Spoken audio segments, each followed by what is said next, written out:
नमस्कार साथियों, मैं भागचंद चौधरी, लेक्चरर ज्योग्राफी ईसाला के इस यूट्यूब चैनल पर आपका हार्दिक स्वागत और अभिनंदन करता हूं।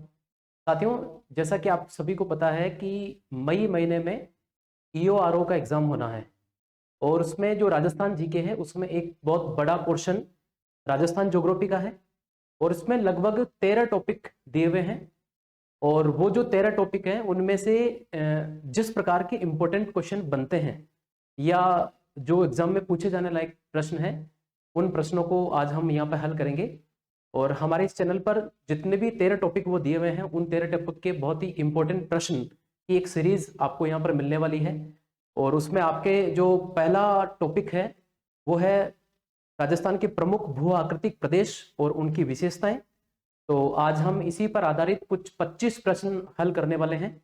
आप इस वीडियो को बिल्कुल भी स्किप ना करें, पूरा वीडियो देखें, क्योंकि आपको बहुत ही स्तरीय प्रश्न मिलने वाले हैं जिनकी एग्जाम में आने की काफी संभावना है। और आज की इस क्लास में हम राजस्थान की भू आकृति और उससे जुड़े हुए जैसे राजस्थान की स्थिति, राजस्थान का विस्तार, राजस्थान की सीमा किन किन अन्य राज्यों के साथ में लगती है और उनसे किस प्रकार के प्रश्न बनने की संभावना है, उस प्रकार के कुछ मौलिक प्रश्न आपको यहाँ पर मिलेंगे। तो चलिए आज के जो 25 प्रश्न हैं उनको हल करने का प्रयास हम यहाँ पर करते हैं। तो देखते हैं, आज का पहला प्रश्न है, राजस्थान के मानचित्र पर निम्न अक्षांश व देशांतर रेखाओं को उनके मान के साथ में मिलाना है। देखिए, इस प्रकार का प्रश्न आ सकता है। आमतौर पर इस प्रकार के प्रश्न बहुत सारे पूछे गए हैं, राजस्थान का अक्षांशीय और देशांतरी विस्तार कितना है। लेकिन भूगोल में बहुत सारे प्रश्न बनने की संभावना होती है, मैप को लेकर के प्रश्न पूछे जाने की संभावना काफी होती है। और आपको जितने भी आगे प्रश्न मिलेंगे, जो 25 प्रश्न है, पूरे के पूरे प्रश्न मैं आपको मैप के माध्यम से समझाने का प्रयास करूंगा।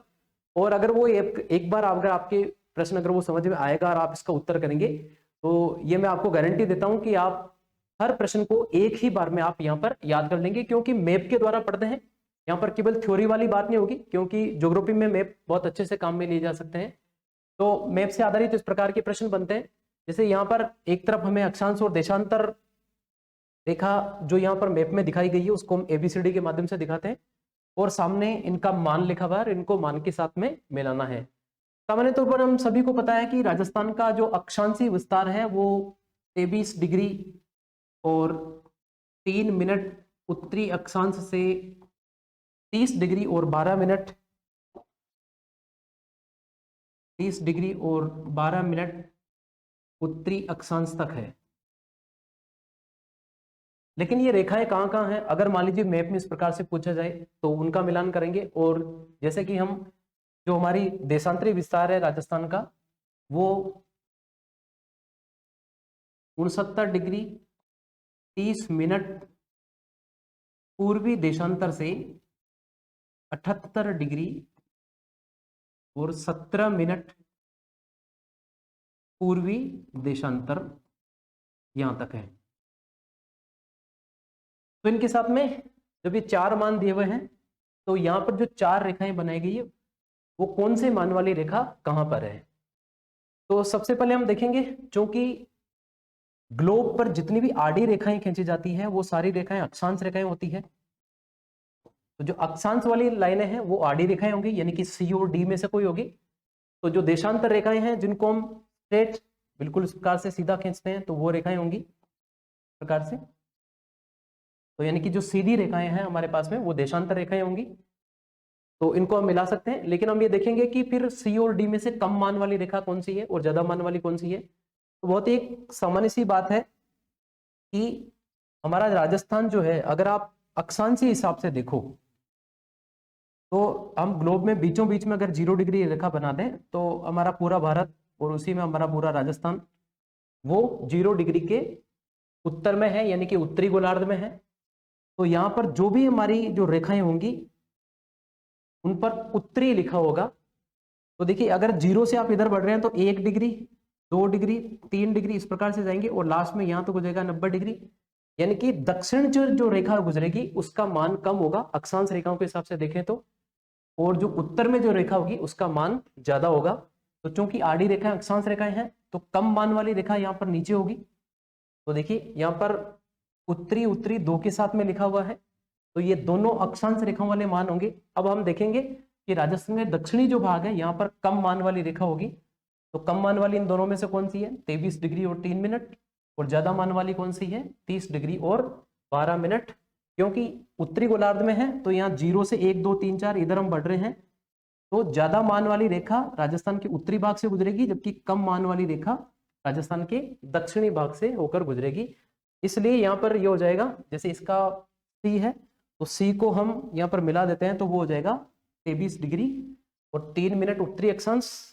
और जो डी वाली रेखा है वो हो जाएगी हमारी 30 डिग्री और 12 मिनट की। उसी प्रकार से अगर आप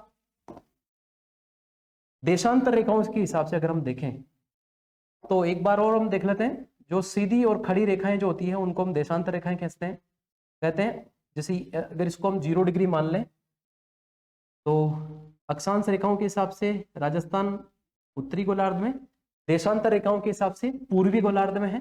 तो इस प्रकार से जब हम रेखाएं खींचेंगे तो जैसे मान लीजिए इसका मान अगर हमने 0 डिग्री मान लिया तो ये 1 डिग्री, फिर इसके बाद में आगे बढ़ेंगे हम तो 2 डिग्री, फिर उसके और आगे बढ़ेंगे तो इस प्रकार से 3 डिग्री। तो राजस्थान का ये जो पश्चिमी भाग होगा इधर से कम मान वाली रेखा, और जो राजस्थान का पूर्वी भाग है इधर से ज्यादा मान वाली रेखा हमें देखने को मिलेगी। मतलब यहाँ पर जो होगी, ठीक है, यानी कि जहां पर जो हम देख रहे हैं यहाँ पर कि जो हमारी रेखा यहाँ पर जो जिसको हमने ए नाम दिया है, ठीक है, वो यहाँ पर ज्यादा मान वाली होगी, सॉरी कम मान वाली होगी।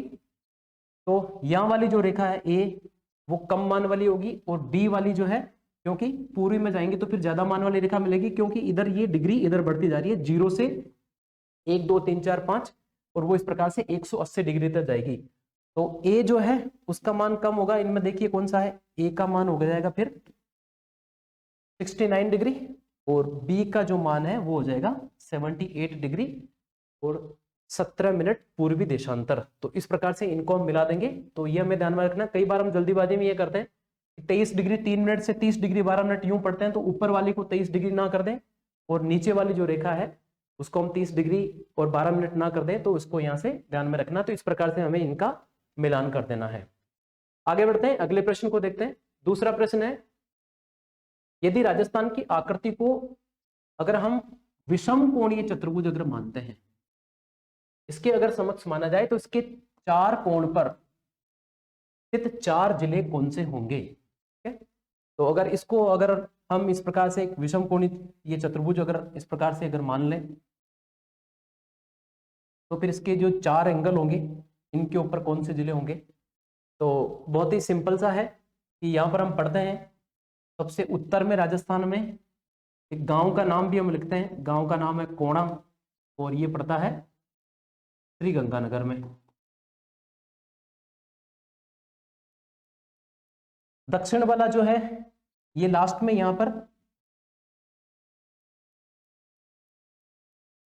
दक्षिण वाला जो है ये लास्ट यहाँ पर डूंगरपुर, सॉरी यहाँ पर बांसवाड़ा। तो बांसवाड़ा में एक जगह है बोरकुंड, बोरकुंड, और ये आ जाएगा बांसवाड़ा जिले में।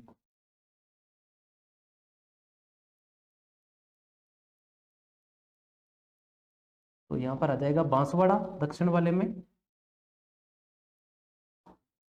और इधर पश्चिम में अगर हम देखेंगे तो यहाँ पर आ जाएगा, जगह का हम लिखेंगे नाम कटरा, और वो आ जाएगा जैसलमेर, और पूर्व में यहाँ पर आ जाएगा जिसका नाम है सिलान, और ये है धौलपुर जिले में। तो इन 4 जिलों के नाम हमें यहाँ पर ढूंढने हैं। तो यहाँ पर ये हमें पहले ऑप्शन में मिल जाएंगे, श्री गंगानगर उत्तर में,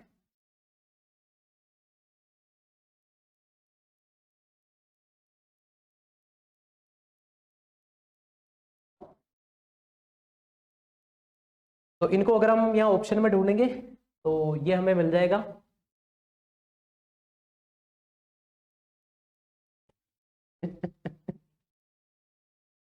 तो अगर इन्हीं 4 जिलों को अगर हम ढूंढने का प्रयास करेंगे तो ये हमें ऑप्शन बी में मिल जाएंगे, श्रीगंगानगर जो कि यहाँ उत्तर में है, बांसवाड़ा जो यहाँ आपको दक्षिण में मिल जाएगा, जैसलमेर जो पश्चिमी भाग में मिलेगा, ठीक है, और धौलपुर जो राजस्थान के पूर्वी भाग में है। तो ऑप्शन बी हमारा यहाँ से सही हो जाएगा।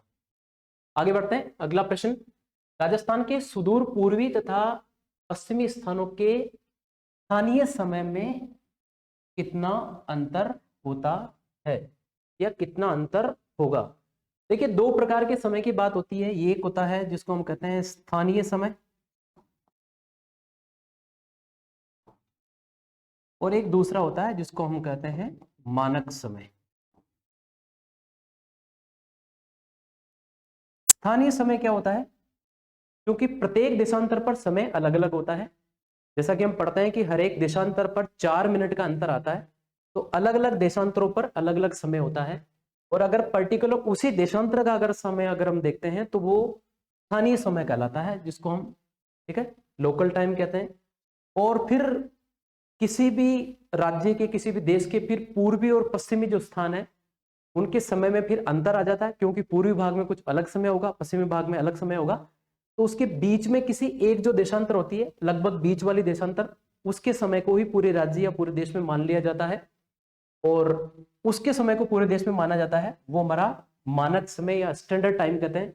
जैसे कि पूरे भारत का जो पूर्वी और पश्चिमी समय है उसमें लगभग 2 घंटे का अंतर है, और उसी 2 घंटे के अंतर को समाप्त करने के लिए हमने भारत के लगभग बीचों बीच से, यानी कि 82.5 डिग्री पूर्वी देशांतर है, उसको हमने हमारी मानक मध्याह्न रेखा माना है। वो मानक यहीं से निकला, मानक समय से, ठीक है। तो उसी प्रकार से हम देखते हैं कि अगर मान लीजिए हम 82.5 डिग्री के हिसाब से समय निर्धारित नहीं करें, तो राजस्थान का ये जो पूर्वी भाग है यहाँ पर, और राजस्थान का ये जो पश्चिमी भाग है, यहाँ के समय में कितना अंतर होगा, ठीक है। तो सबसे पहले हम एक काम करते हैं, यहाँ का देशांतर सबसे पहले अपन निकाल लेते हैं, और उस देशांतर के हिसाब से हम यहाँ के समय को निकालने का प्रयास करेंगे। देखिए, देशांतर किस प्रकार से निकालेंगे।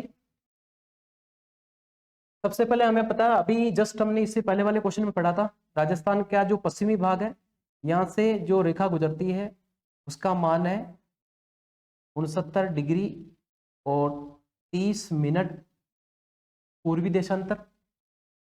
और राजस्थान का जो बिल्कुल पूर्वी भाग है, यहां से जो रेखा गुजरती है इसका मान है 78 डिग्री और 17 मिनट पूर्वी देशांतर। ये दो रेखाएं हैं। सबसे पहले हम यहाँ पर इसके समय का जो अंतर, सॉरी, यहाँ पर सबसे पहले इनमें जो अंतर है इसको निकालने का प्रयास करेंगे कि कितने देशांतर का शुद्ध रूप से यहाँ पर अंतर है।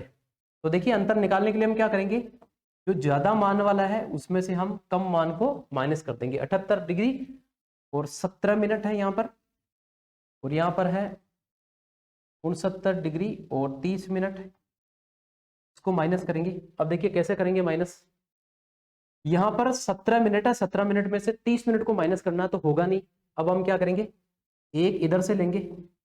अब एक इधर से आएगा, चूंकि ये डिग्री में से आप उधार ले रहे हैं, तो डिग्री में से लेंगे तो जैसे कि हम 1 डिग्री जो होता है, 1 डिग्री इसको हम 60 बराबर भाग में बांटते हैं और प्रत्येक भाग पर मिनट लिखते हैं, इसलिए 1 डिग्री बराबर हो जाएगा 60 मिनट। तो अगर एक आप इधर से इधर लेंगे, उधार लेंगे, तो 1 डिग्री आ रहा है, या दूसरी भाषा में हम कह सकते हैं कि 60 मिनट उधार आ रहे हैं। देखिए 17 मिनट पहले से यहाँ पर है और 60 मिनट और हमने यहाँ से ले लिए, तो 60 + 17 कितना हो जाएगा, ये हो जाएगा 77। 77 क्या हो जाएगा, मिनट। अब 77 मिनट में से आपको 30 मिनट माइनस कर देना है, तो ये लिख दीजिए यहाँ पर 77 मिनट माइनस 30 मिनट, माइनस कर दो, तो यहाँ हो जाएगा 7, 7 में से 3 गए तो 4, यानी कि 47 मिनट।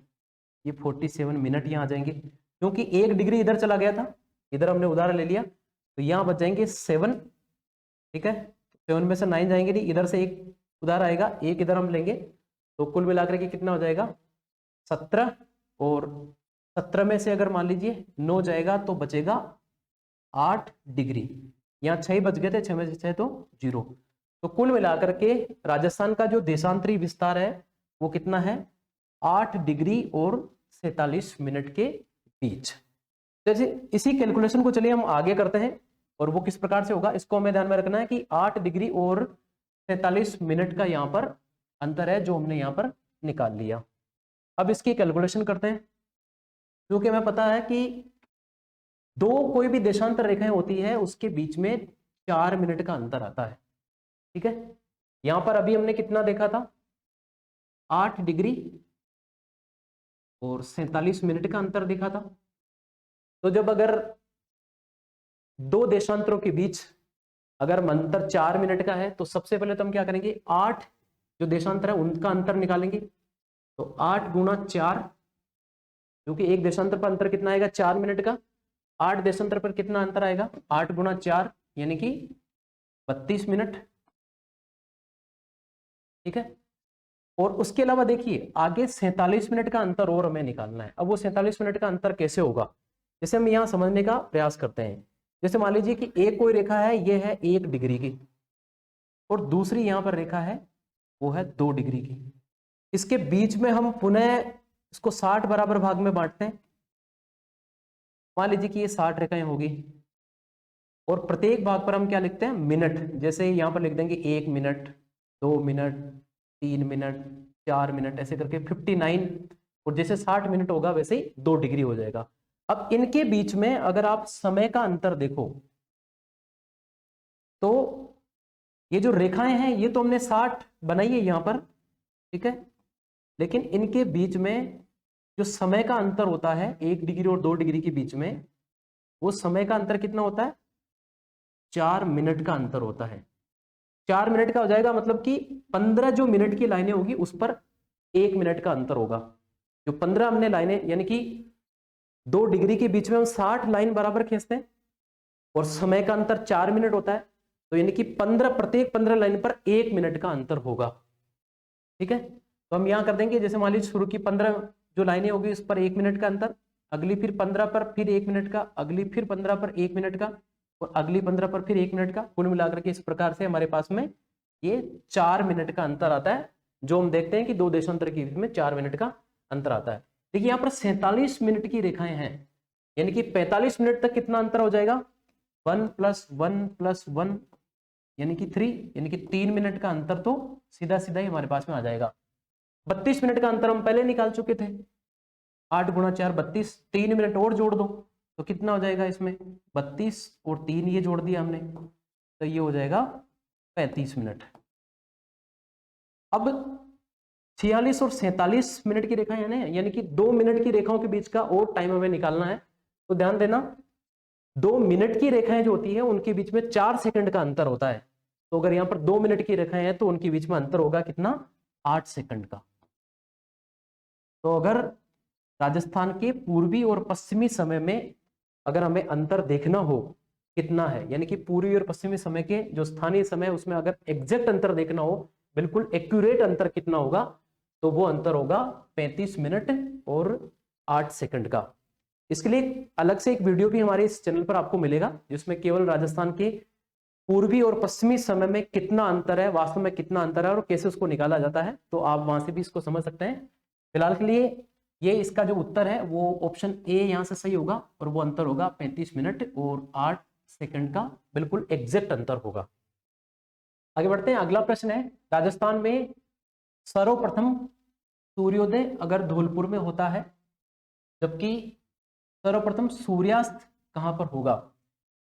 देखिए हमारी पृथ्वी जो है वो पश्चिम से पूर्व की ओर घूर्णन करती है, तो जो भाग जितना ज्यादा पूर्व में है वहां पर सूर्योदय सबसे पहले होगा, जो भाग जितना ज्यादा पश्चिम में है वहां पर सूर्योदय उतना ही लेट होगा।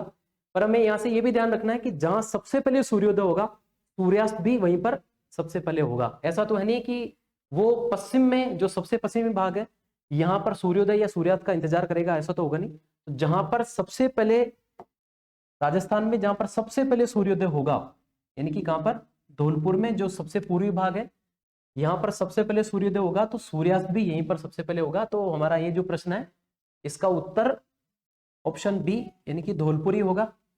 और अगर प्रश्न इस प्रकार से आए कि राजस्थान में सबसे बाद में सूर्योदय कहां होता है, तो वो होता है जैसलमेर में, और सबसे बाद में सूर्यास्त भी कहां होगा, जैसलमेर में। ठीक है, अगर इसी प्रकार का प्रश्न अगर हम भारत के हिसाब से देखें तो भारत में सबसे पूर्वी जो राज्य है वो है अरुणाचल प्रदेश, तो भारत में सबसे पहले सूर्योदय होता है अरुणाचल प्रदेश में, इसलिए उसका नाम अरुण का अंचल या अरुणाचल प्रदेश पड़ा है। और सबसे बाद में सूर्यास्त और सूर्योदय की जो बात आती है वो होती है गुजरात में। अगले प्रश्न को और बढ़ते हैं और आगे देखते हैं। अंतरराज्यीय सीमा पर उत्तर से दक्षिण की ओर बढ़ने के क्रम में निम्न जिलों का सही क्रम क्या होगा? अगर हम अंतरराज्यीय सीमा पर, अंतरराज्यीय सीमा की बात आ रही है, उसके ऊपर अगर हम उत्तर से दक्षिण की ओर चलते हैं, क्योंकि भूगोल में दिशाओं का बड़ा महत्व है, दिशाओं के आधार पर प्रश्न बनते हैं। तो यहाँ पर अगर हम अंतरराज्यीय सीमा पर देखिए उत्तर से दक्षिण की ओर चलते हैं, इसको अंडरलाइन कर लेंगे आप, क्योंकि दिशा आपकी क्या रहेगी चलने की, उत्तर से दक्षिण की ओर बढ़ते हैं। तो जो नीचे जिले दिए हुए हैं उनका सही क्रम क्या होगा, वो सही क्रम हमें बताना है। तो इसको भी हम एक मैप के माध्यम से करते हैं और वो मैप ये होगा।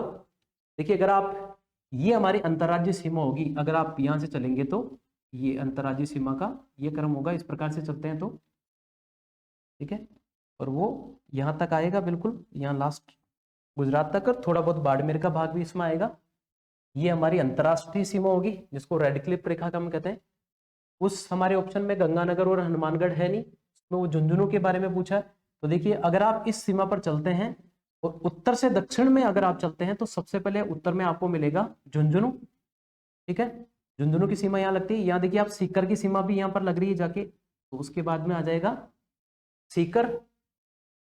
उसके बाद में यहाँ जयपुर की सीमा भी लगती है, जयपुर, और उसके बाद में हो जाएगा अलवर। क्योंकि यहाँ से हमें ध्यान में रखना है, तो जो हमारा सही जो उत्तर है वो होगा ऑप्शन ए, यानी कि सबसे पहले कौन था? झुंझुनू, उसके बाद था सीकर, उसके बाद में था जयपुर और उसके बाद में था अलवर। ये सही हो जाएगा।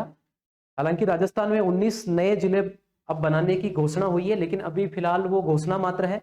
उसका एक बड़ा नोटिफिकेशन आना, उन जिलों में किस किस पंचायत समिति को या किस किस क्षेत्र को उसमें शामिल कर रहे हैं, वो एक अलग बात है। और वो जब भी आएगा और एक प्रॉपर तरीके से जब भी आएगा तब वो चीजें इसमें शामिल कर ली जाएगी। लेकिन चूंकि हमारा EORO का जो एग्जाम है वो अभी मई में है और तब तक इस प्रकार का बड़ा कोई भी परिवर्तन होने वाला नहीं है। बस वहां से एक इतना सा प्रश्न जरूर बनता है कि हाल ही में कितने नए जिले और कितने नए संभाग बनाने की घोषणा हुई है। तो 19 नए जिले बनाए गए हैं और 3 नए संभाग बनाए गए। तो वहां से ध्यान में रखना है, कुल जिलों की संख्या यहाँ पर 50 हो जाएगी और कुल संभाग जो है पहले 7 थे, 3 और बढ़ गए तो 10 हो जाएगी। यहाँ से इतना सा ही ध्यान में रखना है। लेकिन फिलहाल जिनकी सीमा लग रही है उसके हिसाब से जो प्रश्न है वो ये बनता है। आगे बढ़ते हैं, अगले प्रश्न की ओर चलते हैं। अगला प्रश्न है, निम्न में से किस एक जिले की सीमा मध्य प्रदेश के साथ में नहीं लगती? मध्य प्रदेश के साथ में किस जिले की सीमा नहीं लगती? डूंगरपुर, बांसवाड़ा, प्रतापगढ़ और भीलवाड़ा। 4 ऑप्शन दिए गए हैं। इसी मैप के माध्यम से इसको हम देखना प्रयास करते हैं। देखिए सबसे पहले अगर हम देखेंगे डूंगरपुर, तो ये डूंगरपुर थोड़ा इधर रह जाएगा इस तरफ, ठीक है। और यहाँ पर जो सीमा है यहाँ इधर यहाँ तक मध्य प्रदेश की लगती है और उसके बाद में इधर सीमा गुजरात की शुरू होती है, गुजरात, और इधर हो जाएगा हमारा MP, मध्य प्रदेश, ठीक है। तो बांसवाड़ा की सीमा तो लगती है, तो बांसवाड़ा यहाँ से नहीं हो सकता। इसके अलावा यहाँ जो सीमा लग रही है वो चित्तौड़गढ़, इसी का भाग यहाँ पर प्रतापगढ़ आएगा, तो प्रतापगढ़ की सीमा भी यहाँ पर लगती है, ठीक है। तो प्रतापगढ़ भी, उसकी सीमा भी लगती है। और यहाँ अगर आप देखेंगे कि ये जो चित्तौड़ का भाग है और यहाँ पर भी ये चित्तौड़ का भाग होता है, इसके बीच में यहाँ पर थोड़ी सीमा लगभग ये भीलवाड़ा की सीमा लगती है और ये MP के साथ में 16 किलोमीटर लगती है। यानी कि चित्तौड़गढ़ के बीच में आकर के और भीलवाड़ा की सीमा 16 किलोमीटर लगती है, इसलिए भीलवाड़ा की सीमा भी लगती है। तो एक जिला जिसकी सीमा मध्य प्रदेश के साथ में नहीं लगती उसका नाम होगा डूंगरपुर। और डूंगरपुर की जो सीमा है वो केवल और केवल गुजरात के साथ में लगती है। तो यहाँ से डूंगरपुर हमारा सही होगा। कंफ्यूजन पैदा आपको ये भीलवाड़ा करेगा, ये लगभग ऐसा लगता है कि भीलवाड़ा मध्य वाले भाग में होगा, लेकिन ऐसा नहीं है। इसमें जो ऊपर माल का पठार वाला क्षेत्र है उसमें कुछ एरिया इसका, उसकी सीमा जो है वो मध्य प्रदेश के साथ में लगती है और वो लगभग 16 किलोमीटर की सीमा मध्य प्रदेश के साथ में लगती है। यहाँ से ये भी ध्यान में रखना है कि मध्य प्रदेश के साथ में भीलवाड़ा की सीमा सबसे कम लगती है या न्यूनतम लगती है और उसका सही उत्तर है भीलवाड़ा, वो है 16 किलोमीटर के आसपास। आगे बढ़ते हैं। राजस्थान का कुल अक्षांशीय विस्तार कितना है। इस प्रकार का प्रश्न पहले भी पूछा हुआ है और यहां से आपको और ध्यान में रखना है, इसको किस प्रकार से निकालते हैं इसमें बिल्कुल भी रटने की जरूरत नहीं है। अक्षांशीय विस्तार का अंतर निकालना है, अक्षांश का अंतर निकालना है, क्योंकि हमने अभी पहले भी हमने देखा था कि राजस्थान के दक्षिणी भाग से यहाँ से जो रेखा गुजरती है वो है 23 डिग्री और 3 मिनट वाली, और जो उत्तरी भाग है यहाँ से जो रेखा गुजरती है उसका मान है 30 डिग्री, इसका मान हो जाएगा 30 डिग्री और 12 मिनट। तो इसका सीधा निकालने का तरीका है कि जो ज्यादा मान वाला अक्षांश है उसमें से कम मान वाले अक्षांश को हम माइनस कर देते हैं। तो देखिए यहाँ पर क्या होगा तरीका, 30 डिग्री और 12 मिनट में से हमें 23 डिग्री और 3 मिनट इसको माइनस कर देना है।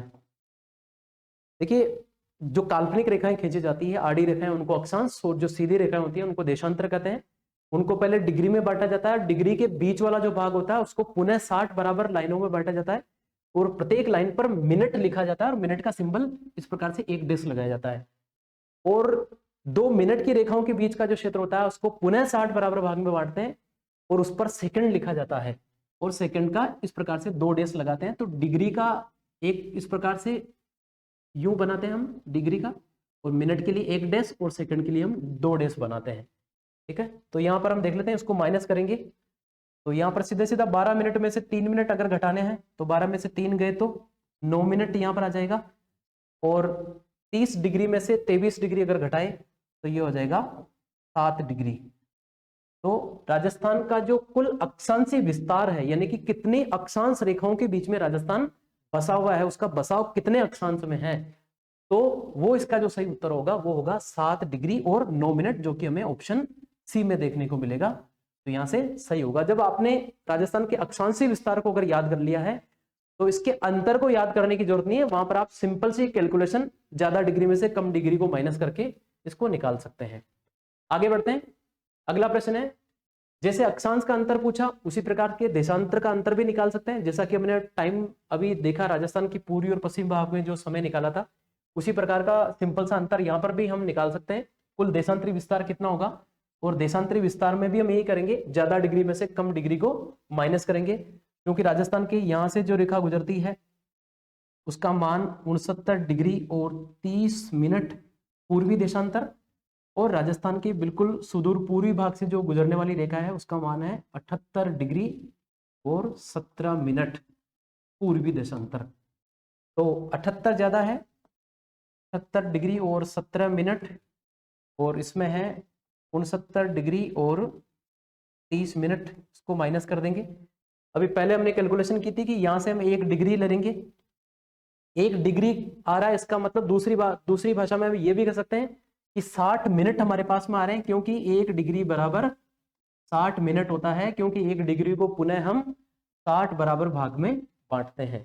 तो चूंकि हमें मिनट की कैलकुलेशन यहाँ पर करनी है तो डिग्री को हम मिनट में चेंज कर लेंगे, तो हमारे पास में 60 मिनट आ रहे हैं, 17 मिनट हमारे पास में पहले ही है, इसको जोड़ दो दोनों को, तो ये कितना हो जाएगा 77 मिनट हो जाएगा। 77 मिनट में से 33 मिनट आपको घटाने हैं, यहाँ से माइनस कर दो, 7 में से 0 गए 7 और 7 में से 3 गए 4, यानी कि कितना हो जाएगा 47 मिनट। ठीक है, 1 डिग्री इधर चला गया तो इधर तो 77 डिग्री रहा है, इधर 69 है, तो 77 में से 69 इसको माइनस कर दो तो ये हो जाएगा हमारे पास में 8 डिग्री।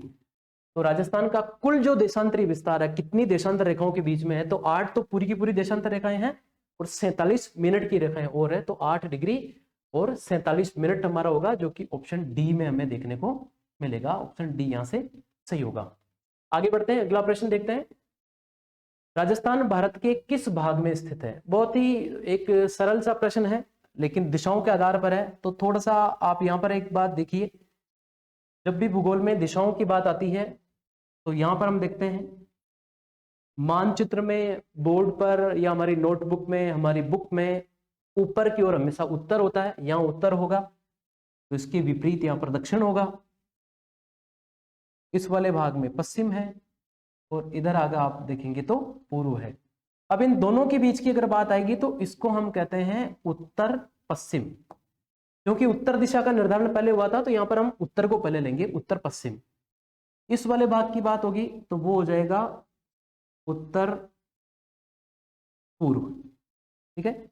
इस वाले अगर भाग की बात होगी तो अब पश्चिम दक्षिण नहीं लिखेंगे, यहां पर हम लिखते हैं दक्षिण पश्चिम। और अगर इस वाले भाग की बात होगी तो हम लिखेंगे यहां पर दक्षिण पूर्व, ठीक है। तो अगर कोई बात अगर इन दोनों के बीच में, अगर कोई जगह इन दोनों के बीच में है तो उसके लिए हम उत्तर पश्चिम लिखेंगे। अब हम यहां से सबसे पहले राजस्थान की स्थिति को निकालते हैं। अगर हम यहां से इस प्रकार से इसको बांट लें हमारे भारत को, तो देखिए आप इस प्रकार से, ठीक है। तो ये तो हो जाएगा इसका उत्तरी भाग, ये हो जाएगा दक्षिणी भाग, ये हो जाएगा बिल्कुल पश्चिमी भाग, और ये हो जाएगा पूर्वी भाग, ठीक है। क्योंकि हमारा राजस्थान इन दोनों के बीच में आ रहा है, यानी कि उत्तर के और पश्चिम के, उत्तर पश्चिम के बीच को हम क्या कहते हैं, उत्तर पश्चिम। तो हमारा राजस्थान जो है उसकी भौगोलिक स्थिति अगर भारत के हिसाब से हम देखें तो वो उत्तरी पश्चिमी भाग में है, जो कि हमें ऑप्शन सी में मिलता है। तो यहां से ऑप्शन सी बिल्कुल सही होगा। आगे बढ़ते हैं। अगला प्रश्न है, राजस्थान में सूर्य की किरणों का सर्वाधिक न्यून कोण कहां होगा, सबसे ज्यादा न्यून कोण कहां पर होगा, ठीक है। इस प्रकार के प्रश्न पहले भी पूछे गए हैं और इसका जो मैं कॉन्सेप्ट है वो आपको समझाता हूं। क्योंकि 21 जून को जो सूर्य है वो कर्क रेखा पर सीधा चमकता है। देखिए पहले ग्लोब के माध्यम से इसको देखते हैं। 21 जून को सूर्य कर्क रेखा पर, ये पृथ्वी के बीचों बीच हमने 0 डिग्री या भूमध्य रेखा बना दी, और यहां पर ये हम कर्क रेखा, इस कर्क रेखा पर इसके सीधा चमकने की जो डेट है लगभग वो है 21 जून। हमारा राजस्थान जो है वो लगभग ये इस प्रकार से इसके दक्षिणी भाग से होकर के यूं कर्क रेखा गुजरती है। तो 21 जून को कर्क रेखा राजस्थान के दक्षिणी भाग में, यानी कि यहां से कर्क रेखा गुजरती है, वो डूंगरपुर की दक्षिणी सीमा को छूती हुई और बांसवाड़ा के लगभग बीच से गुजरती है। और यहाँ पर 21 जून को सूर्य की सीधी किरणें पड़ती है। सीधी किरणें पड़ती है या हम कहते हैं कि सूर्य की किरणों का कोण जो है वो लंबवत होता है। लंबवत होने का अर्थ है कि जो मध्याह्न का समय है, यानी कि दोपहर के समय सूर्य सीधा बिल्कुल सिर पर होता है, पूरे दिन की बात नहीं है। वहां पर बात वही है, सूर्योदय होगा, उसके बाद में धीरे धीरे सूर्य जो है वो बिल्कुल बीचों बीच में आपको दिखेगा, यानी कि सीधा सिर के ऊपर दिखेगा। शाम के समय में वो सूर्यास्त होगा। लेकिन मध्याह्न का समय जो बिल्कुल सीधा होगा, लंबवत होगा, परपेंडिकुलर होगा, वो होगा 21 जून को।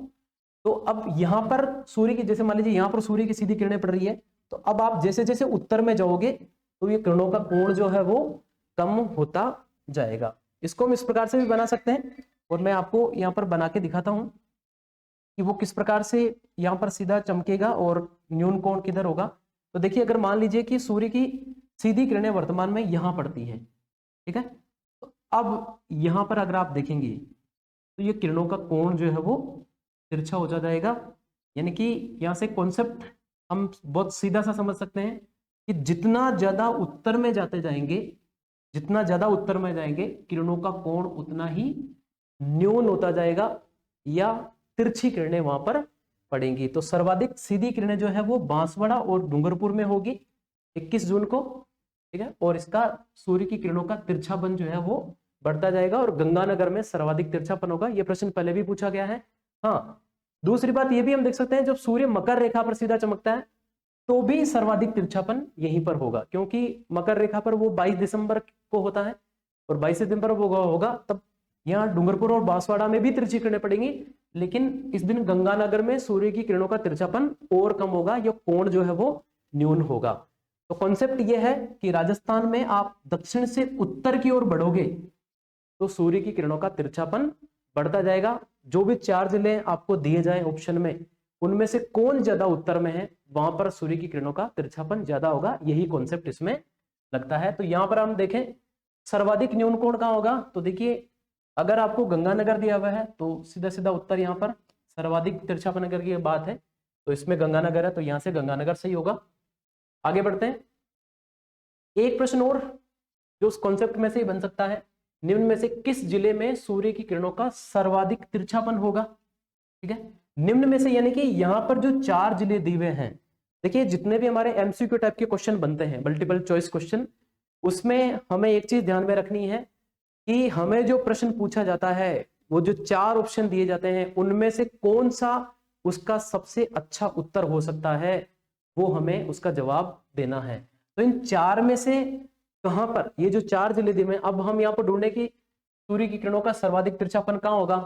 हमने ये पढ़ा कि वो गंगानगर में होता है, क्योंकि गंगानगर इसमें नहीं है। अब गंगानगर नहीं है तो जो 4 दिए हैं उनमें कहां पर होगा। ठीक है, तो इन जो क्वेश्चन होते हैं इनमें हमें ये चीज ध्यान में रखनी है। तो देखिए यहाँ पर दिया हुआ है भीलवाड़ा, पाली, राजसमंद और प्रतापगढ़। इस मैप में अगर हम देखें तो देखिए प्रतापगढ़ हमें यहाँ पर मिलेगा, चित्तौड़गढ़, और इसका जो दक्षिणी भाग है यहीं पर ये प्रतापगढ़। ठीक है, प्रतापगढ़ यहाँ है। इसके अलावा अगर हम देखेंगे राजसमंद, तो राजसमंद जो है वो यहाँ पर हमें इस जगह तक दिख जाएगा, ये राजसमंद हो जाएगा। ठीक है, उसके बाद में अगर हम भीलवाड़ा की बात करें तो भीलवाड़ा यहाँ तक मिल जाएगा। ठीक है, और इसके बाद में अगर हम बात करें, देखिए अगला एक ऑप्शन है हमारे पास में पाली, तो ये पाली आपको यहां तक मिलेगा। तो ये 4 ऑप्शन हमारे सामने हो गए, 1, 2, 3 और 4। इनमें देखिए आपकी इसकी जो भौगोलिक स्थिति है वो ज्यादा उत्तर तक है, तो पाली वाला जो भाग है वो यहां तक आता है। ठीक है, तो हमारा सही उत्तर क्या होगा? ऑप्शन बी, पाली जो है। जो 4 ऑप्शन हमें दिए हुए हैं उनमें अगर सूर्य की किरणों का सर्वाधिक तिरछापन या सर्वाधिक न्यून कोण की अगर बात की जाएगी तो पाली इसका सही उत्तर होगा। इसकी जगह अगर मान लीजिए राजसमंद की जगह अगर अजमेर दे दिया जाता तो फिर अजमेर की सीमा यहां तक आती, तो फिर हमारा उत्तर अजमेर हो जाता। इसकी जगह अगर मान लीजिए नागौर दे दिया जाता तो फिर हमारा उत्तर नागौर हो जाता। अगर एक ही ऑप्शन को चेंज करें, चूरू होता तो फिर वो चूरू हमारा आंसर होता। इसकी जगह अगर हनुमानगढ़ होता तो सर्वाधिक तिरछापन हनुमानगढ़ में होता। ठीक है, और राजस्थान में एक ही जिला ऐसा चुनना हो जहां पर सर्वाधिक तिरछापन होता है तो उसका उत्तर यहां से गंगानगर होता। आगे बढ़ते हैं, अगले प्रश्न को देखते हैं। यदि आप रेड क्लिप रेखा पर दक्षिण से उत्तर की ओर यात्रा करते हो, देखिए रेड क्लिप रेखा यानी कि जो पाकिस्तान के साथ में सीमा लगती है हमारी अंतरराष्ट्रीय रेखा, रेड क्लिप रेखा पर आप किधर से यात्रा, दक्षिण से उत्तर की ओर, दिशा का भी ध्यान में रखना, दक्षिण से उत्तर की ओर यात्रा करते हैं तो निम्न जिलों का सही क्रम क्या होगा। दक्षिण से उत्तर की ओर यानी कि यहां से ये सीमा स्टार्ट होती है शाहगढ़ बाड़मेर से, और ये हिंदोवल कोट श्री गंगानगर तक जाती है। दक्षिण से उत्तर की बात है तो ये दिशा होगी। अगर हमें उल्टा पूछ लिया जाता उत्तर से दक्षिण की ओर तो दिशा हमारी ये होती। तो प्रश्न में हमें ध्यान में रखना है कि यात्रा किधर से किधर करनी है। और इसमें अगर हम देखें तो सबसे पहले देखिए आप दक्षिण से उत्तर की ओर आप यात्रा कर रहे हैं, प्रश्न में ये पूछा गया है। तो यहाँ पर हमें जिलों का क्रम बताना है, तो वो जिले कौन से होंगे? तो सबसे पहले आएगा बाड़मेर दक्षिण से उत्तर की ओर बढ़ने पर, उसके बाद में आएगा जैसलमेर, इससे आगे बढ़ेंगे तो आएगा बीकानेर, और सबसे उत्तर में यहाँ पर आ जाएगा श्रीगंगानगर। और ये हमें कहाँ पर मिलेगा? तो ये ऑप्शन बी हमारा बिल्कुल सही है, सॉरी ऑप्शन ए हमारा सही है। बाड़मेर, बाड़मेर के बाद जैसलमेर, जैसलमेर के बाद बीकानेर, बीकानेर के बाद में श्रीगंगानगर। ध्यान देना, अगर प्रश्न उल्टा पूछ लिया जाए, उत्तर से दक्षिण में पूछ लिया जाए तो यही क्रम उल्टा हो जाएगा, और वो क्रम क्या होगा? ये वाला क्रम रहेगा फिर श्रीगंगानगर, श्रीगंगानगर के बाद बीकानेर, बीकानेर के बाद जैसलमेर, जैसलमेर के बाद में बाड़मेर। तो भूगोल में दिशाओं का महत्व है, दिशाओं से प्रश्न पूछे जा सकते हैं, तो आप ध्यान में रखेंगे। अगले प्रश्न की ओर बढ़ते हैं। रेड क्लिप रेखा पर न्यूनतम व सर्वाधिक सीमा किन जिलों की लगती है? किन जिलों की सीमा लगती है? तो इसको हम देखते हैं। देखिए सर्वाधिक जो सीमा है वो लगती है हमारे जैसलमेर की, और जैसलमेर की सीमा कितनी लगती है? जैसलमेर की सीमा लगती है 464 किलोमीटर, यानी कि पाकिस्तान के साथ में या रेड क्लिप रेखा पर सर्वाधिक सीमा जिसकी लगती है वो है जैसलमेर, और वो लगती है 464 किलोमीटर। और न्यूनतम जो सीमा लगती है वो लगती है बीकानेर की, और बीकानेर की सीमा कितनी लगती है? तो उसका सही उत्तर है 168 किलोमीटर। ठीक है, प्रश्न में ये ध्यान में रखना आप कि पहले हमें उसने क्या पूछा है? न्यूनतम, और उसके बाद में पूछा हमें सर्वाधिक। ठीक है, तो हमें हमारा जो उत्तर है वो भी उसी हिसाब से देना है। ध्यान देना, कई बार हम जैसे इस प्रश्न को पढ़ते हैं कि रेडक्लिफ रेखा पर न्यूनतम व सर्वाधिक सीमा किन जिलों की लगती है। ठीक है, तो हमें पता होता है कि अच्छा, सबसे हम याद भी यही करते हैं कि सबसे ज्यादा लगती है जैसलमेर की, सबसे कम लगती है बीकानेर की। तो हम उत्तर सबसे पहले बहुत जल्दी से ए ऑप्शन को चुन लेते हैं कि हाँ, ए ऑप्शन हमारा सही होगा। लेकिन वो प्रश्न में क्या पूछ रहा है? पहले आपको न्यूनतम बताना है, उसके बाद में सर्वाधिक बताना है। तो प्रश्न में जो पूछा गया है उसी हिसाब से हमें उत्तर देना। पहले न्यूनतम को देना, तो न्यूनतम पहले किसकी है? बीकानेर की, और उसके बाद में किसकी लग रही है? तो वो है जैसलमेर की। तो हमारा ऑप्शन ए सही नहीं होकर के ऑप्शन बी सही होगा, कि पूछने के क्रम के हिसाब से। तो पहले बीकानेर, बीकानेर की सीमा न्यूनतम, और उसके बाद में सर्वाधिक वाली सीमा लगती है जैसलमेर की, जो भी हमने देखा 464 और 168 किलोमीटर। आगे बढ़ते हैं, अगला प्रश्न है, निम्न जिलों को रेडक्लिफ या अंतरराष्ट्रीय सीमा पर लगने वाली सीमा की लंबाई के अनुसार अवरोही क्रम में हमें रखना है। अवरोही क्रम का मतलब हो जाएगा, देखिए, एक होता है आरोही, आरोही का मतलब होता है बढ़ता क्रम, और अवरोही का मतलब होता है घटता क्रम। घटते क्रम में रखना है, डिसेंडिंग ऑर्डर में रखना है। और घटते क्रम का मतलब यहां पर हो जाएगा कि हमें सबसे पहले सर्वाधिक सीमा वाला जिला बताना है। सर्वाधिक सीमा जैसे अभी इससे पहले हमने बात की थी, वो किसकी लगती है? 464 किलोमीटर लगती है, किसकी? जैसलमेर की। तो सबसे पहले जैसलमेर आएगा। तो देखिए, जैसलमेर दो ऑप्शन में, ऑप्शन ए में भी है, ऑप्शन बी में भी है। इसका मतलब ऑप्शन बी नहीं होगा, ऑप्शन सी नहीं होगा, दो यहां से बाहर निकल गए। और उसके बाद में किसकी सीमा है? तो उसके बाद में सीमा लगती है बाड़मेर की, और बाड़मेर की सीमा लगती है 228 किलोमीटर। ठीक है, तो दूसरे में कौन होगा? तो दूसरे पर हो जाएगा बाड़मेर। यहां पर आ रहा है, देखिए यहां पर गंगानगर है, तो ये ऑप्शन सी कट जाएगा। जब हमें चुनना हो तो यहीं से हो जाएगा, लेकिन आगे हम इस पर चर्चा कर लेते हैं। ठीक है, उसके बाद में गंगानगर की कितनी सीमा है? जैसे ये गंगानगर है, इसकी है 210 किलोमीटर। गंगानगर की सीमा लगती है 210 किलोमीटर। तीसरे स्थान पर ही आ जाएगा, तो ये श्री गंगानगर आ जाएगा यहाँ पर। और सबसे कम सीमा अभी हमने पढ़ा बीकानेर की, वो लगती है 168 किलोमीटर। ठीक है, तो यहां से हो जाएगा बीकानेर। तो ऑप्शन ए हमारा बिल्कुल सही होगा। अवरोही क्रम की अगर हम बात करें तो जैसलमेर, बाड़मेर, ठीक है, यानी कि जैसलमेर पहले, उसके बाद में बाड़मेर, उसके बाद में गंगानगर, और उसके बाद में बीकानेर। अधिकतम और न्यूनतम जैसा कि अभी हमने प्रश्न देखा था। लेकिन अगर इसका उल्टा यहाँ पर प्रश्न पूछ लिया जाए, और वो किस प्रकार से? इसके जगह अवरोही की जगह अगर आपको आरोही दे दे, इनको आरोही क्रम में, आरोही का मतलब हो जाएगा बढ़ते क्रम में, बढ़ते क्रम का मतलब हो जाएगा सबसे पहले कम सीमा वाले को लिखना। तो सबसे कम सीमा किसकी लगती है? सबसे कम सीमा लगती है बीकानेर की। उसके बाद में कौन है? उसके बाद गंगानगर, उसके बाद कौन है? बाड़मेर, उसके बाद में कौन है? जैसलमेर। तो अगर आरोही होता तो हमारा ऑप्शन बी यहां से सही होता। तो इसको ध्यान में रखना। आगे बढ़ते हैं, अगला प्रश्न है, निम्न कथनों पर विचार कीजिए तथा अपने सही कथन का चयन कीजिए। इस प्रकार के प्रश्न आजकल पूछे जाते हैं। एक ही प्रश्न में दो तीन जानकारियां एग्जामिनर आपसे मांगता है, और वो हमें देनी पड़ती है। तो देखिए, इसमें लिखा हुआ है, पहला है राजस्थान की कुल स्थलीय सीमा जो है, क्योंकि किसी सागर या महासागर के साथ में हमारी सीमा लगती नहीं है, तो हमारी केवल राजस्थान की केवल स्थलीय सीमा है। स्थलीय सीमा 5920 किलोमीटर लंबी है, तो बिल्कुल सही है ये। राजस्थान की अंतरराष्ट्रीय सीमा जो कि रेडक्लिफ रेखा कहलाती है, उसकी लंबाई 1070 किलोमीटर है, बिल्कुल सही है। और राजस्थान की अंतर राज्य सीमा, यानी कि अन्य जो राज्यों के साथ में हमारी सीमा लगती है, वो 4850 किलोमीटर है, ये भी सही है, ये भी सही है। कुल मिलाकर के उपरोक्त सभी कथन सही है, तो यहां से ऑप्शन डी हमारा सही होगा। आगे बढ़ते हैं, अगला प्रश्न है, यदि आप अंतरराज्यीय सीमा पर, यदि आप अंतरराज्यीय सीमा पर उत्तर से दक्षिण की ओर अगर आप यात्रा करते हो, तो निम्न राज्यों का सही क्रम क्या होगा?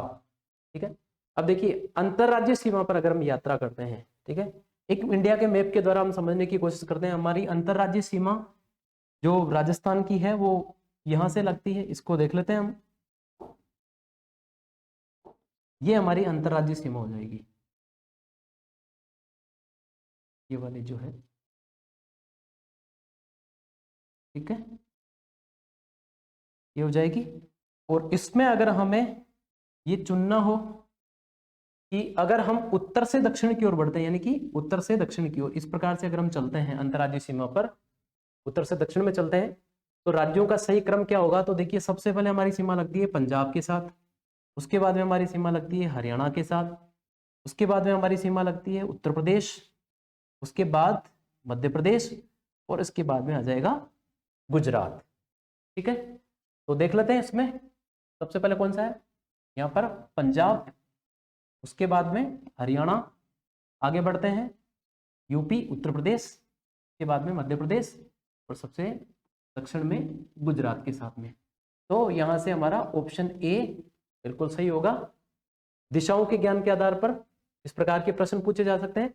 यहां से जैसा मैंने आपको बताया, इसका उल्टा भी पूछा जा सकता है। अंतर्राज्यीय सीमा पर आप दक्षिण से उत्तर की ओर अगर बढ़ते हो तो क्या क्रम रहेगा, तो इसी को हमें उल्टा कर देना है। और उसमें देखिए, सबसे पहले गुजरात आ जाएगा, उसके बाद मध्य प्रदेश आ जाएगा, उसके बाद उत्तर प्रदेश आ जाएगा, फिर हरियाणा, और लास्ट में आ जाएगा पंजाब। तो अगर इस प्रश्न को हम घुमा दें, उत्तर से दक्षिण की जगह अगर हम दक्षिण से उत्तर की ओर कर दें, तो हमारा बी ऑप्शन यहां से सही होता। आगे बढ़ते हैं, अगला प्रश्न है, लंबाई के अनुसार अंतरराज्यीय सीमा पर स्थित राज्यों का, जो हमारे राज्य हैं, उनका आरोही क्रम क्या होगा? आरोही का मतलब हो जाएगा बढ़ते क्रम में बताना। बढ़ते क्रम का मतलब होगा कि अब हमें यह बताना है कि सबसे कम सीमा जो है वो हमारी इसके साथ में लगती है।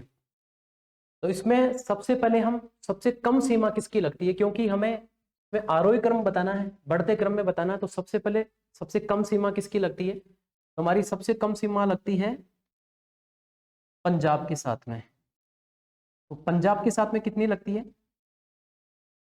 सबसे कम सीमा पंजाब के साथ में वो लगती है 89 किलोमीटर। उसके बाद में कौन हो जाएगा? तो उसके बाद आ जाएगा उत्तर प्रदेश, और इसके साथ में हमारी लगती है 877 किलोमीटर। इसके बाद में जो हमारी सीमा है वो लगती है गुजरात के साथ में, और वो हमारी लगती है 1022 किलोमीटर। और इसके बाद में हमारी जो सीमा है वो लगती है हरियाणा के साथ में। हरियाणा के साथ में लगती है 1262 किलोमीटर। और सर्वाधिक हमारी जो सीमा लगती है वो लगती है मध्य प्रदेश के साथ में, और ये लगती है 1600 किलोमीटर। ठीक है, तो सबसे कम किसके साथ में होगी? सबसे कम पंजाब 89, उसके बाद में उत्तर प्रदेश 877 877, उसके बाद में हो जाएगा गुजरात 1022, उसके बाद में हो जाएगा हरियाणा 1262 किलोमीटर, उसके बाद में हो जाएगा मध्य प्रदेश 1600 किलोमीटर। तो ये क्रम होगा, और ये क्रम हम देखने की कोशिश करते हैं कहाँ पर मिलेगा। तो ये है ऑप्शन ए में। ऑप्शन ए में पंजाब सबसे पहले, उसके बाद में उत्तर प्रदेश, उसके बाद में देखिए गुजरात, उसके बाद में आ जाएगा हरियाणा, और उसके बाद में आ जाएगा मध्य प्रदेश। तो ऑप्शन ए यहाँ से सही होगा। इसी को अगर मान लीजिए वो अवरोही क्रम में पूछ ले, अवरोही क्रम का मतलब हो जाएगा सबसे पहले सबसे ज्यादा सीमा किसके साथ में लगती है? तो सबसे ज्यादा सीमा लगती है मध्य प्रदेश के साथ में। तो सबसे पहले हम अगर उल्टा पूछ ले तो सबसे पहले मध्य प्रदेश को बता देंगे। अगर अवरोही क्रम की बात करें तो उसके बाद में दूसरे नंबर पर हो जाएगा हरियाणा, के बाद में आ जाएगा गुजरात, के बाद में आ जाएगा उत्तर प्रदेश, और सबसे लास्ट में आ जाएगा पंजाब। अवरोही क्रम होता तो हमारा ऑप्शन बी सही होता, लेकिन आरोही क्रम पूछा इसलिए ऑप्शन ए यहां से सही होगा। आगे बढ़ते हैं, राजस्थान की अंतरराज्यीय सीमा पर सर्वाधिक व न्यूनतम सीमा वाले राज्यों का सही युग्म क्या है, यानी कि किस राज्य की सीमा सर्वाधिक और किस राज्य की सीमा हमारे साथ में न्यूनतम लगती है? तो देखिए सबसे पहले उसने क्या पूछा है, यहाँ पर सर्वाधिक सीमा वाला बताना है, उसके बाद में आपको बताना है न्यूनतम। तो सबसे ज्यादा हमारी सीमा किसके साथ में लगती है? तो वो लगती है मध्य प्रदेश के साथ में। और न्यूनतम सीमा किसके साथ में लगती है? पंजाब। अभी हमने देखा पंजाब के साथ में केवल 89 किलोमीटर हमारी सीमा लगती है, जबकि मध्य प्रदेश के साथ में हमारी 1600 किलोमीटर सीमा लगती है राजस्थान की। ठीक है, तो ऑप्शन बी हमारा यहाँ से सही होगा। आगे बढ़ते हैं। अगला प्रश्न है, राजस्थान की अंतरराज्यीय सीमा कितने राज्यों के साथ में लगती है? कितने राज्यों के साथ में लगती है? देखिए यहाँ पर हम लिख सकते हैं, यहाँ सबसे पहले जो सीमा हमारी लगती है वो लगती है पंजाब के साथ। ठीक है, पंजाब। इसके बाद में आगे बढ़ते हैं तो आता है हरियाणा। उसके बाद में आगे बढ़ते हैं तो आता है यूपी, उत्तर प्रदेश। इसके बाद में यहाँ इधर आ जाएगा एमपी। इसके बाद में इधर आ जाएगा गुजरात। तो कितने हो गए? 1 2 3 4 और 5, 5 राज्यों के साथ में लगती है। ऑप्शन बी हमारा यहाँ से सही होगा। राजस्थान की अंतर्राज्यीय सीमा कितने राज्यों के साथ लगती है? सही उत्तर होगा 5। आगे बढ़ते हैं। अगला प्रश्न है, राजस्थान के कितने जिले दो राज्यों के साथ में सीमा निर्धारण करते हैं? दो राज्यों के साथ में सीमा किन किन की लगती है? तो बहुत ही आसान सा है, इनके साथ में लगती है। दो कौन कौन से हैं? तो देखिए सबसे पहले यहाँ पर जो जिला है वो है हनुमानगढ़। हनुमानगढ़ की जो सीमा है वो इधर पंजाब के साथ भी लगती है और हरियाणा के साथ लगती है।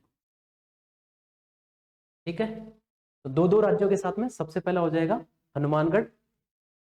उसके बाद में जो नंबर आएगा वो आएगा भरतपुर का। भरतपुर की सीमा किस किस के साथ में लगती है? तो भरतपुर की सीमा लगती है हरियाणा के साथ में और यूपी यानी कि उत्तर प्रदेश के साथ में। उसके बाद में आ जाएगा धौलपुर। और धौलपुर की सीमा किस किस के साथ लगती है? तो धौलपुर की सीमा लगती है यूपी के साथ में प्लस एमपी के साथ।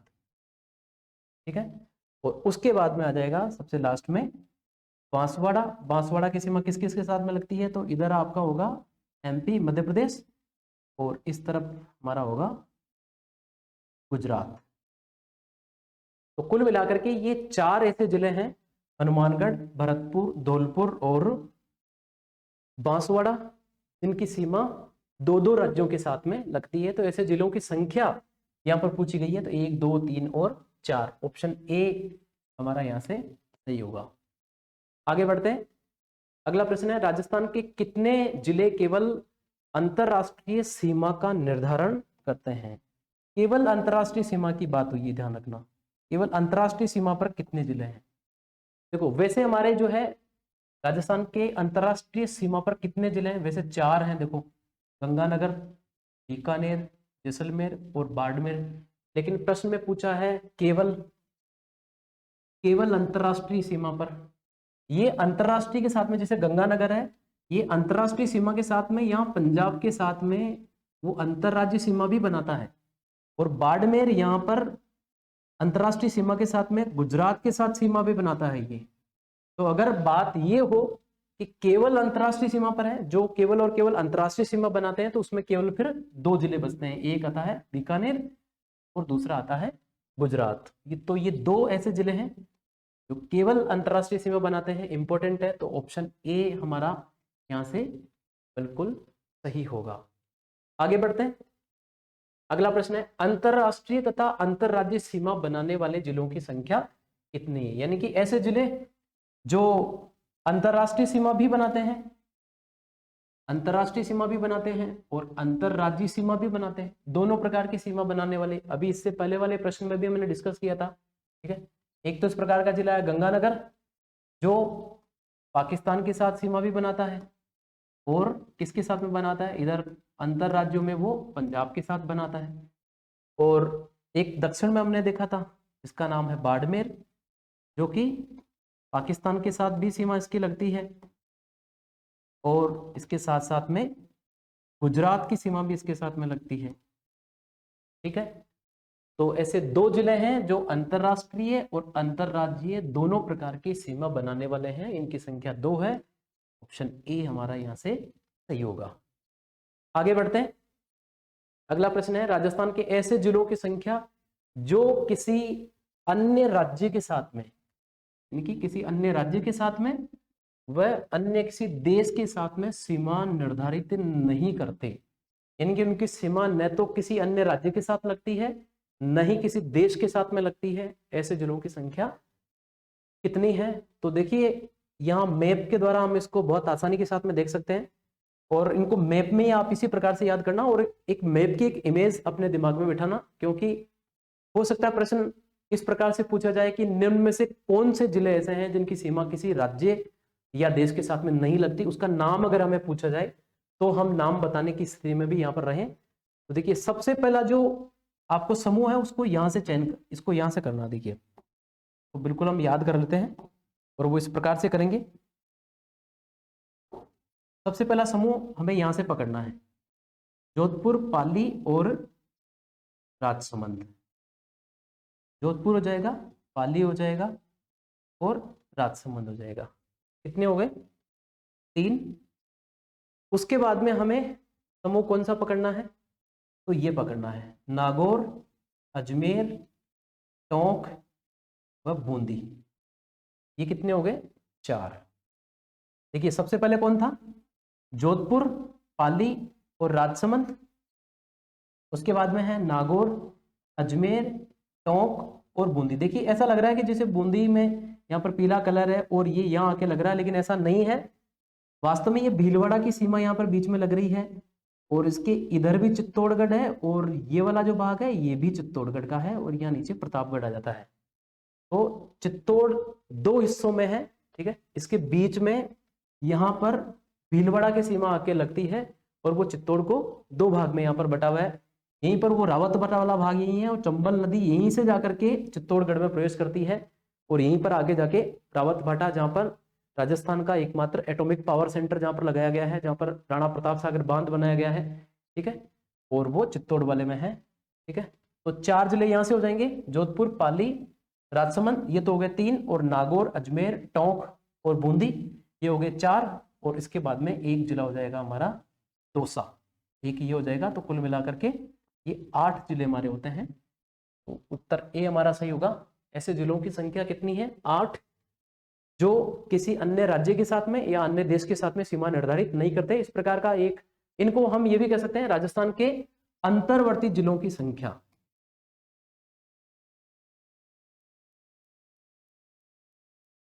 अंतर्वर्ती, अंतर्वर्ती या अंतःवर्ती, यानी कि ऐसे जिले जिनकी सीमा किसी राज्य या देश के साथ में नहीं लगती।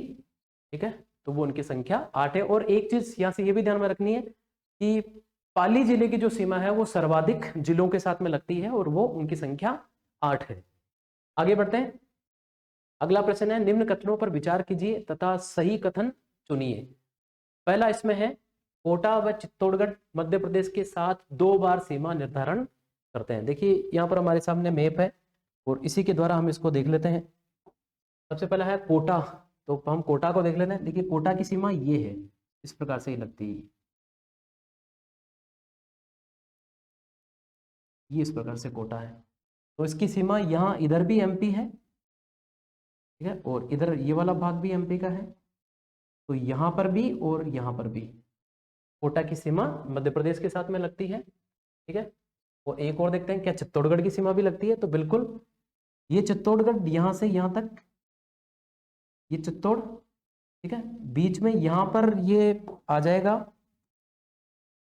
इधर आपको दिखेगा ये जो सीमा लगती है ये है भीलवाड़ा की, और वापस अगर हम इसी को देखना चाहें तो बाद में एक बार फिर से यहाँ पर जो सीमा लगती है उसकी लगती है चित्तौड़गढ़ की। मैं ऐसे ही लिख देता हूँ, ये चित्तौड़गढ़ है। तो चित्तौड़गढ़ की सीमा भी एक बार यहाँ लगती है एमपी के साथ में, एक बार यहाँ पर लगती है। तो कोटा व चित्तौड़गढ़ मध्य प्रदेश के साथ में 2 बार सीमा निर्धारण करते हैं, बिल्कुल सही बात है। और अगला है, झालावाड़ जिला सर्वाधिक अंतर्राज्यीय सीमा बनाने वाला जिला है। झालावाड़ की सीमा अगर हम देखेंगे तो वो यहाँ मिलेगी आपको, देखिए इधर से। तो मैं आपको दूसरे कलर से बता देता हूँ बना के, और ये इस प्रकार से होगा, ये यहाँ से जाके और लगभग ये इस प्रकार से, और इसकी जो सीमा है वो लगभग 520 किलोमीटर के आसपास लगती है। मध्य प्रदेश के साथ में सर्वाधिक सीमा जिस जिले की लगती है वो जिला है झालावाड़। तो झालावाड़ या मध्य प्रदेश के साथ में भी, और कोई भी ऐसा जिला राजस्थान का जिसकी सीमा किसी राज्य के साथ में सर्वाधिक लगती है, तो वो 520 किलोमीटर का सही उत्तर होगा, और जिले का नाम है झालावाड़। अगला है बाड़मेर जिला न्यूनतम अंतर्राज्यीय सीमा निर्धारण करता है या सबसे कम सीमाएं निर्धारित करता है। बाड़मेर की जो सीमा है वो मात्र इतनी सी, अगर हम देखेंगे तो ये थोड़ी सी जो सीमा है यहाँ पर वो गुजरात के साथ में लगती है, और वो केवल है 14 किलोमीटर। ठीक है, तो बाड़मेर की सीमा किसके साथ में, गुजरात के साथ, केवल कितनी लगती है, 14 किलोमीटर। एक यहाँ पर आपको ध्यान में रखना, भीलवाड़ा की जो सीमा है, आपको यहाँ पर लिख के बता देता हूं, भीलवाड़ा की जो सीमा है, भीलवाड़ा वो एमपी के साथ में यानी कि मध्य प्रदेश के साथ में 16 किलोमीटर की सीमा लगती है, और बाड़मेर जो है उसकी गुजरात के साथ में 14 किलोमीटर की सीमा लगती है। तो बाड़मेर एक ऐसा जिला है राजस्थान का जिसकी न्यूनतम सीमा किसी भी अन्य राज्य के साथ में लगती है, और वो लगती है गुजरात के साथ में। एक सवाल आप यहाँ से ये भी लिख सकते हैं, आप याद कर सकते हैं कि सर्वाधिक और न्यूनतम अंतर्राज्यीय सीमा बनाने वाले जो जिले हैं वो कौन से हैं। तो सर्वाधिक सीमा अभी हमने पढ़ा किसकी लगती है, झालावाड़ की, और न्यूनतम सीमा किसकी लगती है, बाड़मेर की।